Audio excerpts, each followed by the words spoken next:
ഭാര്യയുടെ സ്വർണം ഭർത്താവിനെ ഏൽപ്പിക്കുന്നത് സ്വാഭാവികമാണ്. അത് തിരികെ നൽകാൻ ഭർത്താവ് ബാധ്യസ്ഥനാണ്. ഈ വിഷയത്തിൽ ഭർത്താക്കന്മാർ കൂടുതൽ ജാഗ്രത കാണിക്കണം എന്ന് വ്യക്തമാക്കുന്ന വിധിയാണ് ബഹുമാനപ്പെട്ട കേരള ഹൈക്കോടതിയിൽ നിന്നുണ്ടായിട്ടുള്ളത്. പുതിയൊരധ്യായത്തിലേക്ക് ഏവർക്കും സ്വാഗതം. ചാനൽ സബ്സ്ക്രൈബ് ചെയ്യാനും ഉപകാരപ്രദമെങ്കിൽ ഷെയർ ചെയ്യാനും മറക്കരുത്. കേസിലെ കക്ഷികളുടെ വിവാഹം 99 നടന്നു. പരാതിക്കാരിയായ സ്ത്രീക്ക് വിവാഹ സമയത്ത് രക്ഷിതാക്കൾ 45 പവൻ സ്വർണ്ണാഭരണവും 50,000 രൂപയും 30,000 രൂപയുടെ വീട്ടുപകരണങ്ങളും നൽകിയിരുന്നു. 45 പവനിൽ 40 പവൻ സ്വർണ്ണാഭരണം ഭർത്താവും ഭർത്താവിൻ്റെ മാതാവും ചേർന്ന് ഒരു ട്രസ്റ്റി എന്ന നിലയിൽ കൈപ്പറ്റുകയും ചെയ്തു. ഈ സ്വർണ്ണാഭരണം ഭർത്താവ് വീട് വയ്ക്കുന്നതിനും ഓട്ടോറിക്ഷ വാങ്ങുന്നതിനുമായി വിറ്റ് ചിലവഴിച്ചു. തുടർന്നുള്ള ജീവിതത്തിൽ ഭർത്താവിൻ്റെ പീഡനം സഹിക്കവയ്യാതെ ഭാര്യ സ്വന്തം വീട്ടിലേക്ക് തിരികെ പോവുകയുണ്ടായി. അതിനുശേഷമാണ് സ്വർണവും പണവും തിരികെ ലഭിക്കുന്നതിന് പരാതി സമർപ്പിച്ചതെന്ന് ഭാര്യ കുടുംബക്കോടതിയെ ബോധിപ്പിച്ചു. കൂടാതെ തനിക്ക് സ്വന്തം നിലയിൽ മെയിൻറ്റെയിൻ ചെയ്യാൻ കഴിവില്ലെന്നും അതുകൊണ്ട് ഭർത്താവിൽ നിന്ന് മെയിൻ്റനൻസ് ആവശ്യമാണെന്നും ഭർത്താവിന് അത്തരത്തിൽ മെയിൻ്റനൻസ് നൽകാൻ കഴിവുണ്ടെന്നും ഭാര്യയുടെ ഭാഗം. എന്നാൽ ഭർത്താവിൻ്റെ ഭാഗം ഈ വിഷയങ്ങളെല്ലാം നിഷേധിക്കുകയാണുണ്ടായത്. താൻ ഒരിക്കലും സ്വർണമോ പണമോ ഭാര്യയിൽ നിന്ന് സ്വീകരിച്ചിട്ടില്ല. തനിക്കെതിരെ സ്വർണവും പണവും ദുരുപയോഗം ചെയ്തെന്ന പരാതി നിലനിൽക്കുന്നതുമല്ല. ഭാര്യ ധരിച്ചിരുന്നതിൽ ചിലത് സ്വർണം തന്നെ അല്ലായിരുന്നു എന്ന് ഭർത്താവ്. കൂടാതെ താൻ 16 പവൻ സ്വർണ്ണാഭരണങ്ങളും 5 ലക്ഷം രൂപയും ഭാര്യയ്ക്ക് നൽകിയിരുന്നതാണ്. അത് തിരികെ ലഭിക്കണം. ഭാര്യയ്ക്ക് മെയിൻ്റനൻസ് നൽകാൻ താൻ ബാധ്യസ്ഥനല്ലെന്നും ഭർത്താവിൻ്റെ ഭാഗം വാദിച്ചു. കുടുംബക്കോടതി ഭർത്താവിൻ്റെ വാദം തള്ളുകയും സ്വർണവും പണവും ഭാര്യയ്ക്ക് തിരികെ നൽകണമെന്ന് ഉത്തരവിടുകയും ചെയ്തു. മെയിൻ്റനൻസ് എമൗണ്ടായി 4,000 രൂപയും നൽകണം. ഫാമിലി കോടതി വിധിക്കെതിരെ ഭർത്താവ് ഹൈക്കോടതിയെ സമീപിച്ചു. സ്വർണവും സ്വത്തും ഭാര്യയ്ക്ക് തിരികെ നൽകണമെന്നുള്ള വിധിക്കെതിരെയും താൻ ഭാര്യയ്ക്ക് നൽകിയിട്ടുള്ള 16 പവൻ സ്വർണ്ണാഭരണവും 5 ലക്ഷം രൂപയും തിരികെ ലഭിക്കണമെന്നുമായിരുന്നു ഭർത്താവ് ഹൈക്കോടതിയെ ബോധിപ്പിച്ചത്.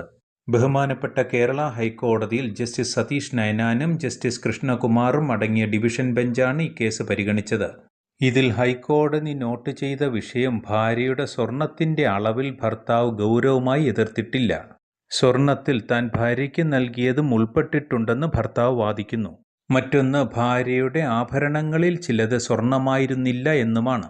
ഭർത്താവ് വ്യക്തമാക്കിയ മറ്റൊരു വിഷയം താൻ ഒരു കൂലിയാണെന്നും തനിക്ക് വിവാഹ സമയത്ത് ദിവസം 150 മുതൽ 250 രൂപ വരെ മാത്രമേ വരുമാനമുണ്ടായിരുന്നുള്ളൂ എന്നുമാണ്.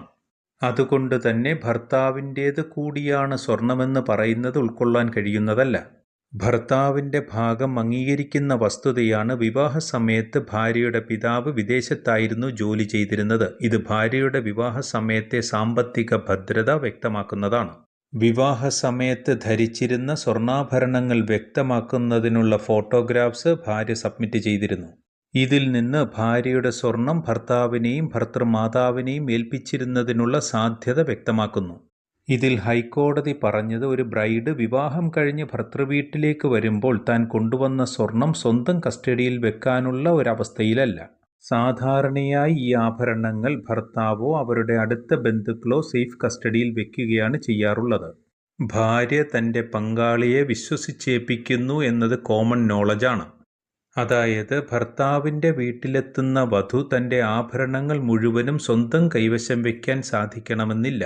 ഈ സ്വർണം ഭർത്താവിനെ ഏൽപ്പിക്കുന്നത് സൂക്ഷിക്കാനാണ്. അത് ഭർത്താവിൻ്റെ സ്വത്തല്ല. ഭാര്യ ആവശ്യപ്പെടുമ്പോൾ അത് തിരികെ നൽകേണ്ടതുമാണ്. അതിന് ഭർത്താവ് ബാധ്യസ്ഥനുമാണ്. ഭാര്യയുടെ സമ്മതത്തോടെയോ അല്ലാതെയോ സ്വർണം വിറ്റാൽ സ്വർണമോ സ്വർണത്തിൻ്റെ മൂല്യമോ ഭാര്യയ്ക്ക് തിരികെ നൽകേണ്ടതാണ്. അത് നിയമപരമായ ബാധ്യതയാണ്. ഇവിടെ 40 പവൻ സ്വർണ്ണാഭരണങ്ങൾ നൽകിയിരുന്നു എന്നത് അവിശ്വസിക്കേണ്ടതില്ലെന്ന് കോടതി. ഭർത്താവിന് ഓട്ടോറിക്ഷ വാങ്ങുന്നതിനും മറ്റുമായി ഈ പണം ഉപയോഗിച്ചു എന്നതാണ്. ഭർത്താവിന് 50,000 രൂപയും വീട്ടുപകരണങ്ങളും നൽകിയതിനുള്ള വ്യക്തമായ തെളിവില്ല. അതുകൊണ്ടത് നിലനിൽക്കുന്നതുമല്ല. മറ്റൊരു വിഷയം, ഭർത്താവിൻ്റെ ഭാഗം വാദിച്ച 16 പവൻ സ്വർണ്ണാഭരണവും 5 ലക്ഷം രൂപയും ഭാര്യയ്ക്ക് നൽകി എന്നതിന് വ്യക്തമായ തെളിവില്ല. അത്തരത്തിൽ സ്വർണ്ണാഭരണമോ പണമോ നൽകാനുള്ള സാമ്പത്തിക സ്ഥിതി വിവാഹ സമയത്ത് ഭർത്താവിനുണ്ടായിരുന്നില്ല. ഫിനാൻഷ്യൽ കപ്പാസിറ്റി ഇല്ലാത്ത വ്യക്തി ഭാര്യയ്ക്ക് 16 പവൻ സ്വർണവും 5 ലക്ഷം രൂപയും നൽകി എന്നത് വിശ്വസനീയമല്ല. എന്നാൽ ഈ കേസിൽ ഭർതൃമാതാവ് സ്വർണമോ പണമോ ദുരുപയോഗം ചെയ്തതായി ഒരു കേസില്ല. സ്വത്തിന്റെ ബാധ്യതകളിൽ നിന്ന് ഭർതൃമാതാവിനെ ഒഴിവാക്കുകയും ചെയ്തു. ഭർത്താവ് മാത്രമാണ് സ്വർണം ചിലവാക്കിയത്. മറ്റൊന്ന്, ഭാര്യയ്ക്ക് പ്രതിമാസം 4000 രൂപ വീതം ജീവിതച്ചിലവിന് നൽകണമെന്ന കുടുംബക്കോടതിയുടെ ഉത്തരവിൽ ഹൈക്കോടതി ഇടപെട്ടില്ല. നിശ്ചയിച്ച എമൗണ്ട് ഫെയറും റീസണബിളുമാണ്. കുടുംബക്കോടതി വിധി ചോദ്യം ചെയ്തുള്ള ഭർത്താവിന്റെ അപ്പീൽ ഹൈക്കോടതി തള്ളുകയാണുണ്ടായത്.